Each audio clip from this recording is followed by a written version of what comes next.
அல்லாஹ்வின் நேசம் வேண்டுமா?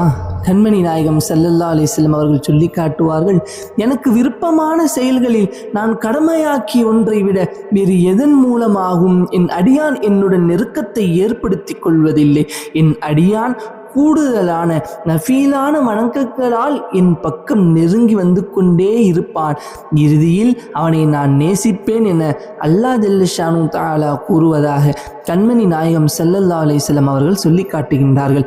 அல்லாஹ்வின் நேசம் யாருக்கு வேண்டும் என யார் பிரியப்படுகின்றாரோ, அதிகமான வணக்கங்களிலே யார் ஈடுபடுகின்றாரோ அவர்களை அல்லாஹ் நிச்சயம் நேசிக்கின்றான். நஃபீலான வணக்கங்கள், நஃபீலான தொழுகைகள், நஃபீலான சதகாக்கள் போன்ற நற்செயல்கள் மூலியமாக அல்லாஹுவை ஒரு மனிதன் நெருங்குகின்றான் என்று கண்மணி நாயகம் ஸல்லல்லாஹு அலைஹி வஸல்லம் அவர்கள் சொல்லி காட்டுகின்றார்கள்.